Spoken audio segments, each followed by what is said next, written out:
Translation and purport by His Divine Grace SB3.13.42 Swami Srila Ki. Translation.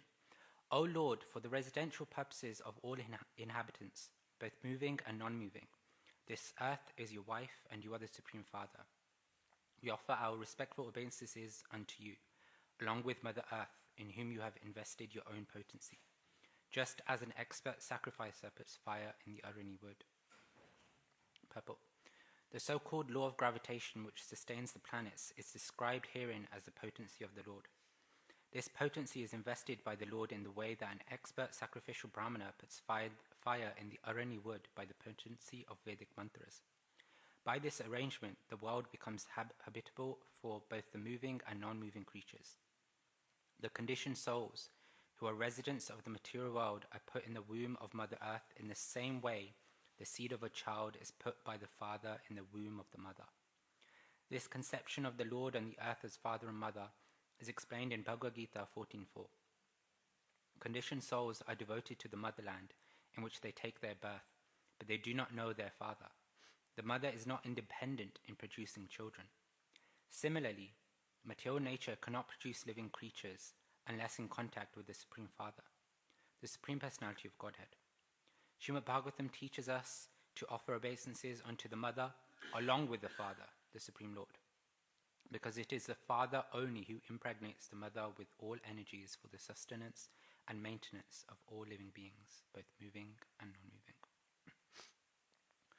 Om Jnana-timirandasya Jnananjana Shalakaya Chakshurunmritam Yena Tasmai Shri Guruve Namaha Shri Chaitanya Manobhishtam Stapitam Yena Bhutale Swayam Rupa Kadamahyam Dadati Swapadantikam Vandeham Shri Guru Shri Yuta Padakamalam Shri Gurun Vaishnavamascha Shri Rupam Sagrajatam Sahagana Raghunathanvitam Tam Sajivam Sadhavaitam Savadutam Parijana Sahitam Krishna Chaitanya Devam Shri Radha Krishna Padan Sahagana Lalita Shri Vishakhanvitamascha He Krishna Karuna Sindho Dinabandho Jagatpate Gopesha Gopika Kanta Radha Kanta Namostate Tapta Kanchana Gaurangi Radhe Vrindavaneshwari Rishabhanu Sute Devi Pranamami Hari Priye Vanchakalpatrubhyascha Kripa Sindhubheva Patitanam Pavanebhyo Vaishnavebhyo Namo Namaha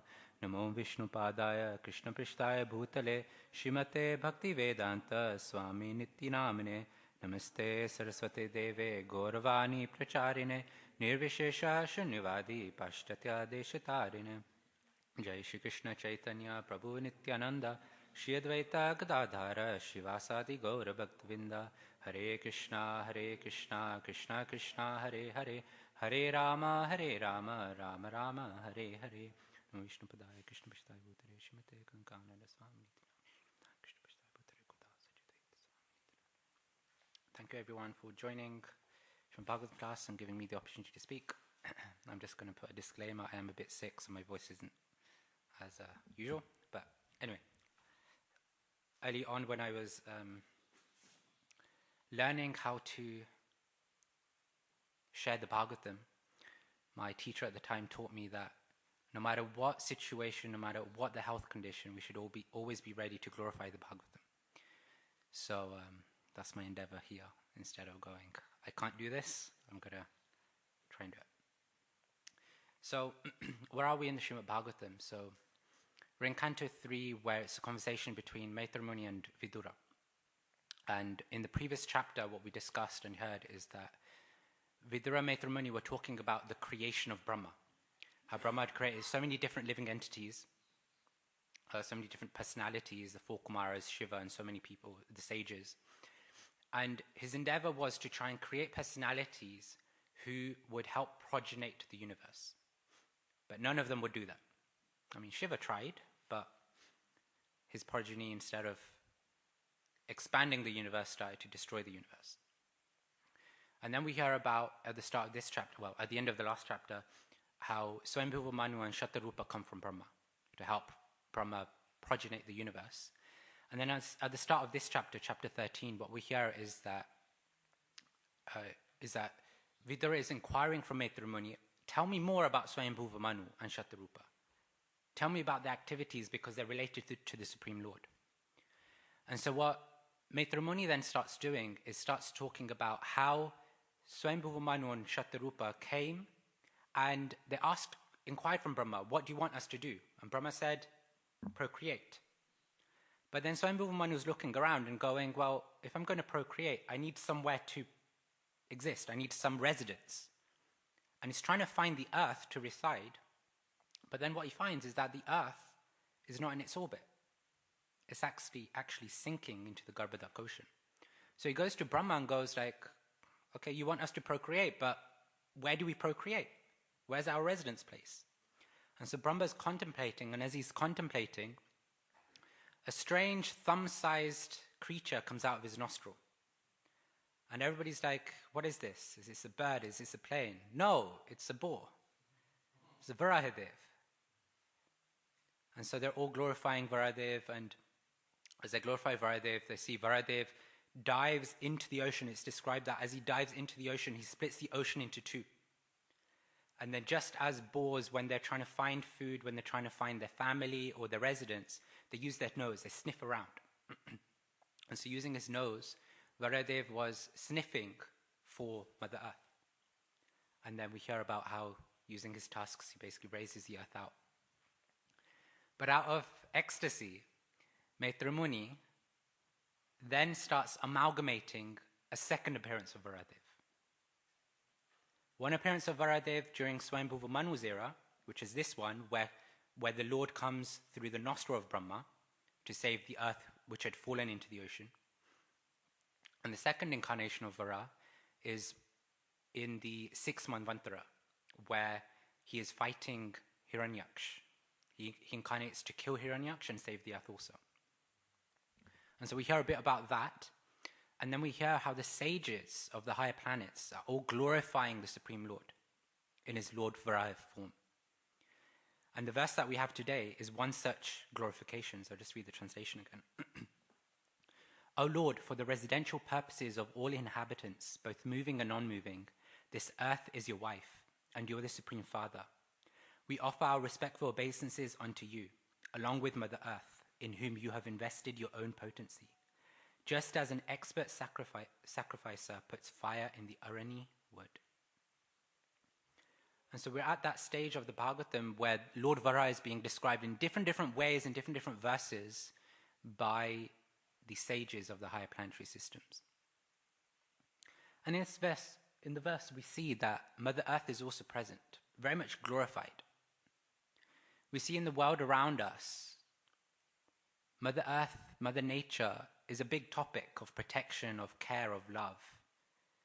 You see many businesses nowadays, they have this eco aspect of their culture, where they're about, protecting the environment, doing something for the earth.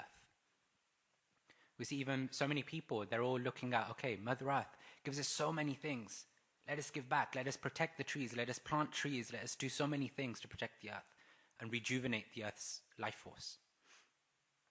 And we can understand why, because Mother Earth is the reason why we get nourished. Mother Earth is provides all the necessities of our life and existence. When we're inside the womb of our mother, then the mother provides through her body. Whatever she eats it ends up nourishing us just from being inside the womb. And when we come outside the womb, then the womb of Mother Earth is giving us the necessities that we need. So a very important factor of this service to Mother Earth. And we see how sometimes that focus on serving Mother Earth and protecting Mother Earth develops into an attachment to one's homeland. We start thinking that, I was born in this country, in this village, in this house. And we see sometimes people are so attached that they don't want to let go. They're like, no, I can't leave this house. My generations have been living in this house. How can I let go? Generations have been living in this village. I've lived in this village my whole life. How can I leave my people? So much attachment gets built up. And Prabhupada talks about how that attachment leads to to the devotion to the motherland. And that's because many times people just feel that's all they know, that's all they care, that is their safe place and their comfortable place because they don't know anything else. They can't see beyond their motherland because that's all they've seen as safety or their comforts or their life. And Prabhupada says specifically in the purport, conditioned souls are devoted to the motherland in which they take birth, but they do not know their father. When we talk about motherland, when we talk about the mother, then naturally we understand there must be a father. If a child is born today in the hospital and the father isn't around, people don't go, oh, the mother gave birth to a child without a father being present. We know that the father's involvement was very much necessary, even if the father wasn't present in the hospital at the time of birth. If a child was born in such a way, then after a few years, what would they go? To their mother. They'd be asking, okay, who's my father? Because we understand intrinsically, where there's a mother, there has to be a father. And in the same way, when we question the parenthood of all living entities, then we see that, okay, we come from Mother Earth. Mother Earth means there must be a father. But who is that father? And in the Bhagavad Gita and in the purport, Prabhupada calls out Bhagavad Gita 14.4. Sarva yonishu konteya murtaya sambhavantiya tasam brahma mahad yonir aham bija pradapita. Translation. It should be understood that all species of life, O son of Kunti, are made possible by birth in this material nature, and that I am the seed-giving father. Krishna is saying in that verse that there is Mother Earth, but I, Krishna, am the Supreme Father. I am the progenitor, I'm the seed giver for which life comes into existence. And so Krishna is saying that there's this whole huge material universe, and so many different universes if we look at the picture in the back. So many different universes. And within those universes, there's different planetary systems, higher, middle, lower. Within those planetary systems, there's so many different elements, fire, earth, wind, ether, earth.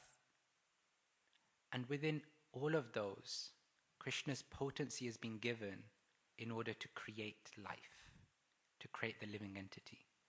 Without him, the living entity cannot be present on Mother Earth or in the material universe or even the spiritual universe.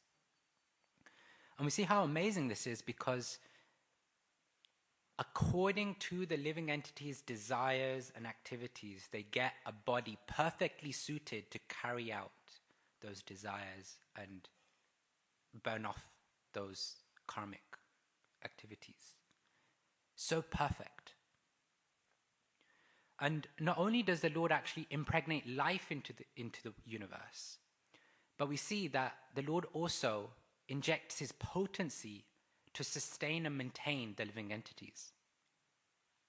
In the purport, very much, Srila Prabhupada talks about the law of gravitation, right, in the very first line. The law of gravitation is so crucial to one's sustenance in life. If we go to the modern age discovery of gravity, the classic story, Newton sitting under an apple tree, contemplating, why does the moon not go off orbit? Why does it always just go around the earth? And then just then he sees that an apple falls. And then he's thinking, there must be a force that's pulling everything down. Imagine if that apple fell upwards. Where would we get food from? If all of our fruits and vegetables fell up instead of fell down, how would we eat? How do we sustain ourselves? If the water in the clouds rained upwards instead of raining down, where would we get water from? Where would we get water to drink from the rivers or to plow the fields and so all these things? It just wouldn't happen. And so when we look at the law of gravity, we see that not only does it sustain life for us on earth, we see that it also sustains the mere existence being possible. again, modern science, when we talk about the orbit of the Earth or orbit of the planets, so perfect. Why does Mercury not crash into Venus, into Mars, into Jupiter? Why does Earth not crash into any of the planets? Because it's perfectly put in orbit. Statistically, very, very difficult to achieve. And then you look even further. The orbit of the Earth is such that living entities made of Earth can exist. Scientists say that if the Earth was even a few millimeters closer in the orbit, it would be too hot to sustain life. And if it was a few millimeters further away, then the planet will be so frozen that you couldn't sustain life. So how could it be so perfectly arranged that life can be sustained through the potency of the Lord? That can't be a statistical anomaly. There has to be an arrangement somewhere. And the mere fact that the Lord arranges so many things just for our existence and sustenance is a showcase of the Lord's love. Imagine you go to a house program, a devotee invites you, if you're fortunate enough to go to a house program. You turn up, and what do you have to do? They go, here you go, Bishal, here's the knife, here's the chopping board, here's the plants, here's the vegetables, chop everything, cook yourself, and we'll have a house program. The devotees arrange everything for us to just enjoy and be present in the house program. Because that's their love. They're arranging everything for us so that we can just come and enjoy as we please.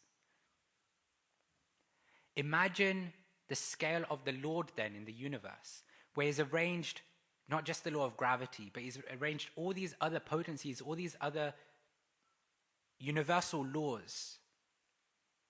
He's arranged everything for us to come here, exist, and do as we please. We just have to come and, in quotes, enjoy.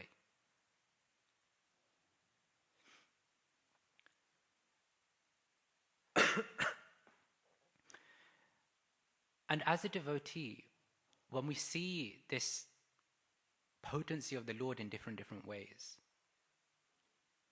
a devotee who's tuned in, a devotee who has Shastra Chakshush, the vision of the scriptures, has no other business but to just be amazed at how the Lord arranges everything. When we look at material nature, when we look around us, see how everything is constructed. We'll go to different places, maybe even come to the manor, and one of the first things people will see, oh my gosh, look at the architecture, it's so beautifully designed. But look at material nature, the mountains, the rivers, the glaciers. Look at how everything is so beautifully designed. A devotee can't help but just appreciate how the Lord has arranged everything and the love by which the Lord does that. Shri Radha Gokulananda, Shri Sita Ram Lakshman Hanuman, Shri Gauranitai Ki. Because we know that all of this is just by the energy, the potency of the Lord that He's injected. Again from the Bhagavad Gita, verse 10.8. Aham sarvasya prabhavo matta sarvam pravartate iti matva bhajante maam bhudabhava samanvita. I am the source of all spiritual material worlds. Everything emanates from me. The wise who perfectly know this engage in my devotional service and worship me with all their hearts. By seeing the greatness of the Lord, by seeing how much the Lord exhibits His love for us, the devotees just want to serve the Lord. Just give back. Just give back to the love that's been received. And imagine the extent of the Lord's love that, and I'm not getting into the controversy, but the fall of the jiva. At some point in time, we were in the spiritual world, happily enjoying our association with Krishna. And then we decided at one point, hey Krishna, I want to experience joy without you. Imagine the love Krishna must have for us to not only say, okay, but also create a universe, and within that universe, create different life forms for us to experience carrying out our desires absent of Krishna. It's one thing to say, I love you and you stay with me. But it's another thing to say, I love you, but you want to go away? Fine, you go away. Because that's tough. But that's also a showcase of Krishna's detachment. Imagine if everything he did, imagine if the material universe was created only for people to then continue experiencing a relationship with Krishna. Where would our desires be fulfilled? The desires that are not Krishna conscious. We wouldn't get to fulfill those. But not only does Krishna sustain the desires of the devotees, but he also sustains the desires of the non-believers. He sustains their life. It's not just that we're devotees and therefore we get food, shelter, water. But even the non-devotees get the exact same thing. Even the atheists who completely try and say God does not exist get their food, shelter, water. Imagine the love that the Lord must have to be able to do that. And to kick it up a notch, the Lord even sustains the atheistic philosophy. A philosophy where God has created a world which is so complete that it doesn't need God in the equation. Om Purnamada Purnamidam Purnamudashyate Purnameva Vashishyati Purnam. Okay, I don't remember the full verse anymore. Anyway, Isha. Purnameva Vashishyati. This idea that the Supreme Lord is perfect and complete. And beyond that, we see in that verse, it says that the Lord is complete and therefore whatever he emanates, whatever he creates, is also complete. Isn't the material world an emanation of Krishna's completeness? So the material world should also be complete. It cannot be incomplete. And so the material world is also perfectly complete, not just for one's material life, but also one's spiritual life. And not just for one who wants to endeavor in spirituality, but also for one who wants to say spirituality is just bogus. But even there, Krishna is required because Krishna is the source of Om Purnam. He is complete, which is why everything he creates is complete. We look at the whole creation is complete. But even within the creation, we see so many things are complete. Look at the water cycle. Water starts off in the sea, the ocean, wherever you want to start. The sun evaporates the water. It goes into the clouds. The clouds at some point become so heavy and dense that it then rains onto the land, mountains, wherever. And then somehow the water comes back into the rivers and back into the ocean. Perfectly complete. There's no loss or diminution in the water cycle, apart from because of human intervention and all these other things. When you look at the engineering of the human body, a very easy one to understand, the female body. As a female girl, as a baby girl, there's no milk in the body. As a teenage girl, no milk in the body. As an adult girl, no milk in the body. As a pregnant girl, no milk in the body. But as soon as the child comes out of the womb, suddenly milk is ready and available in the body. So perfectly designed, no waste. The milk is ready when the milk is needed. How perfect is that creation? So we talk about how the Lord has impregnated the material universe to create the living entities. We talk about how the love of the Lord is such that the Lord has perfectly arranged everything in the universe by injecting his potency into the universe to sustain and maintain life for the living entity. But the Lord's love doesn't even stop there. Because the Lord could say, hey Bishal, you wanted to enjoy the material universe, the material creation. You wanted to enjoy life without me. I've created this universe for you. I've created everything for you all the systems in place. I've created 8.4 million life forms for you to enjoy. When you're ready to come back to me, come to me, and then we'll enjoy again. He could say that. But he does something else. He not only impregnates the universe for living entities to be created, he not only injects his potency, but he also enters the universe as the super soul to go on the journey with us. The love of the Lord is not based on how good a devotee we are. The love of the Lord is completely unconditional, because he goes, hey Bishal, you're going to hell? I'll join you in hell. You want to go to the heavenly planets? I'll join you in the heavenly planets. You want to be a devotee? I'll join you on the path of devotion. I'm not leaving you. Even when we're at our worst, the Lord does not leave us, because that is his love.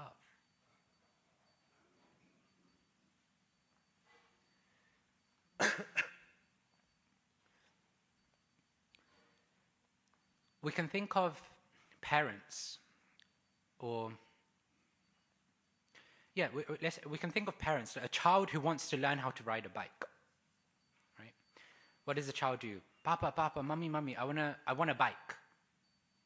And so the parent goes, okay, I'll get you a bike. But then the parent realizes, hang on, this child doesn't know how to ride a bike, so let me get some training wheels. So right now, the child is learning with the two-wheeler bike with training wheels, making it a four-wheeler bike. And then as they learn, as they grow, then they develop, they mature in their way of riding the bike. At some point comes where we take the training wheels away and we're just, holding the child along on two wheels.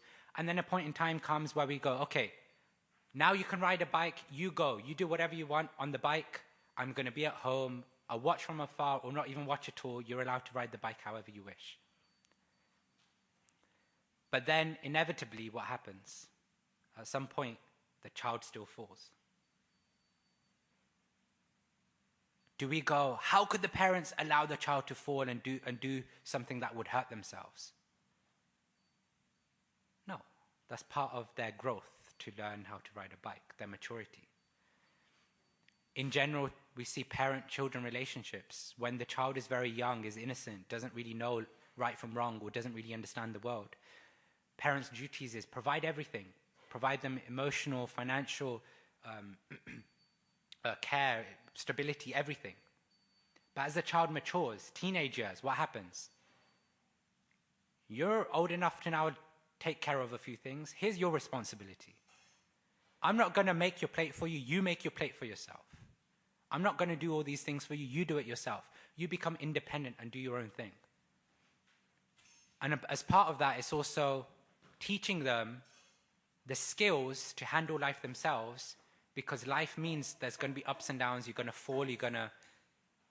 You will inevitably fall over. But because you've been taught the skills on how to lift yourself up, you're not dependent on your parents, on your friends, on your family or anything. Because as you mature, you start learning to handle yourself. In the same way, when we look at the universe, sometimes people will look at the universe and go, okay, if there is a God, then why do bad things happen to good people? Why is there suffering in the world? Why are all these things? Why would God create a world which is full of so many opportunities and options to fall over and hurt yourself? Isn't the loving thing to do to just hold you and protect you and take you on the path and, make sure that you grow in the way that you need to grow? But is that love or is that control? Because if you don't allow the person to experience the desires the way they want, to fall over, but then also, provided you've given them the skills to lift themselves up again, provided you've provided the facilities, or if I use the terms of Krishna, invested the potency in them for them to be able to lift themselves up, then isn't that them being self-sufficient? and then choosing to come to you?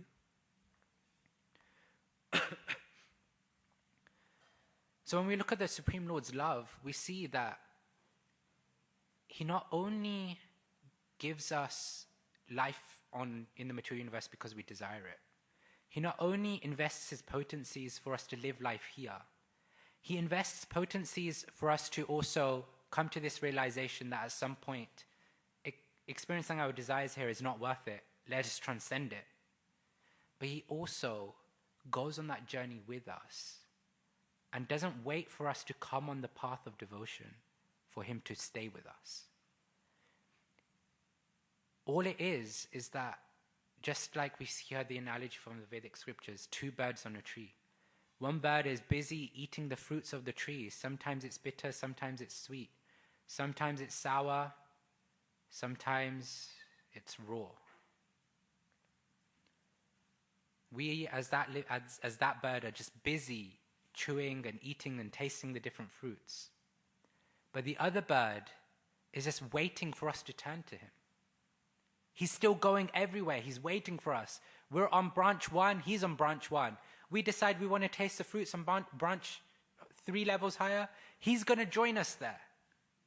We want to taste the fruits on the lowest branch. He'll join us there. He's just waiting for us to turn to Him. And when we turn to Him, I have to use this because we just exited Kartik. The Lord then goes, okay, I've given you all the facilities to enjoy the fruits, but now you finally turn to me. I will myself, with my internal potency, with my own internal energies, invest in your journey, help you on that journey to run after me like Mother Yashoda had to run after me, to bind me. And so when we look at this verse and these prayers, what we can see is that the Lord is full of so much love for the living entity that, again, if I just go back to the translation of the verse, He's, for the purpose of all inhabitants, both moving and non-moving, this earth is your wife and you are the Supreme Father. The Lord has impregnated the earth for the living entity to experience life here, according to their desires. We offer our respectful obeisances unto you, along with Mother Earth, in whom you have invested your own potency, just as an expert sacrificer puts fire in the Arani wood. He's also invested the potency for us to sustain our life here.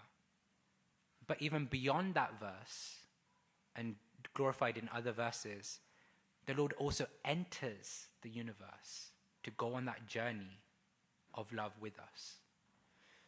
And so end there. Hare Krishna, Krishna Krishna, Hare Hare, Hare Rama, Rama Rama, Hare Hare. Any questions, comments, corrections? I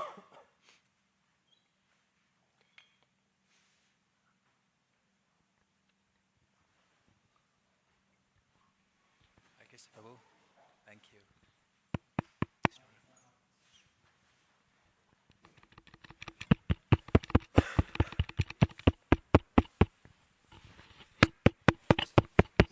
Hi, Bol.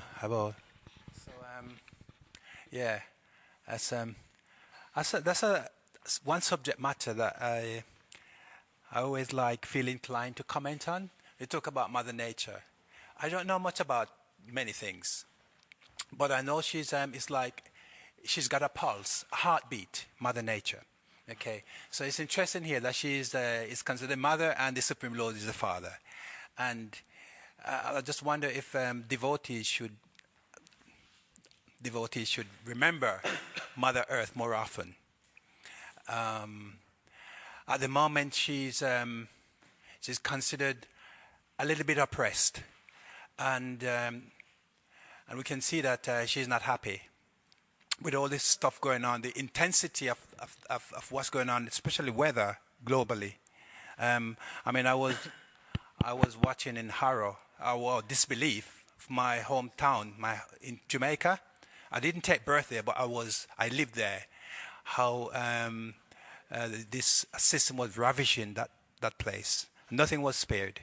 So, and this is Paradise Island. It's a beautiful place. But then, the flip side, nature can punish us in a way which I don't understand. Destroy the whole ecosystem is gone, and land being displaced and people are displaced and all these things. So what do you make of that? Sorry to place this one on you, Prabhu. So if I'm hearing, there's two parts to the question. One is, should devotees place more emphasis on taking care of Mother Nature? And remembering her in prayers as well. In praise. Yeah. And the second part is, why does Mother Nature punish us? The intensity, yes. The intensity. What's going on. So it's interesting. So there's different ways to milk a cow makes sense, but let's just go with the traditional one, which is different ways to slice a cake. On one angle, you can see that as devotees, we actually place a huge emphasis on Mother Nature. In the Bhagavad Gita, throughout, there's so many verses talking about Mother Nature in terms of material elements. It's all his energy, etc., etc. And what do we do with Krishna's energy? As a devotee, if we're pure, we engage every single thing in our life in Krishna's service. And isn't that the most ecstatic thing for Mother Bhumi? In this pastime, we see that Bhumi Devi was picked up by Lord Varai on his tusks. Imagine the ecstasy Bhumi Devi would have felt by being in touch with Krishna. And as a devotee is walking around, again, pure devotion, is walking around on Mother Earth, everywhere. I can't remember which section of Bhagavatam this is, but it comes up. I think it's Priyavata Maharaj, when he's chasing Bhumi Devi around, I think. It comes where, actually, in one of the purports, I think Srila Prabhupada talks about how Bhumi Devi is always ecstatic wherever a devotee goes or where the Lord is glorified. So as devotees, we generally place an emphasis on Bhumi Devi. But the way we place emphasis is, as Prabhupada says in this purport, remember the Supreme Father along with the Mother. By always chanting Krishna's glories wherever we go, the Mother, Bhumi Devi, is always going to be nourished and happy. Prabhupada will travel around in airplanes and everything, which is like creating so much, in modern day context, so much inconvenience for Mother Earth. But because he's doing it to propagate Krishna consciousness, the earth is actually being rejuvenated in health. Then the other angle to see it is that when we look at the yugas, then we see there was a big emphasis placed on sacrifices. And we see in the Govardhan Puja, a sacrifice was being performed to Indra in order to sustain the rains and, the weather and things like that. And part of those sacrifices is also worshipping and glorifying Bhumi Devi. The sacrifices are there to sustain the way the life works and exists. But equally, we see that, again, when we come to the spiritual path, more than focusing on the rituals devoid of Krishna, we focus on the rituals that include and glorify Krishna, because again, Supreme Father is there. Then we look at the intensity and we see that as Kali Yuga progresses, and we see in the Hiranyaksha pastime, because Hiranyaksha was so demoniac that he was constantly causing anxiety for Mother Earth, what happened is that Mother Earth went off its orbit. And as a result, it was starting to sink in the Garbhodak Ocean. So as we offend Mother Earth, atrocities and reactions are going to happen. And we know Kali Yuga is progressing to become more and more demoniac. So the reactions that we receive from Mother Earth are bound to increase also. So just some thoughts. I'm sure they spark more questions and thoughts.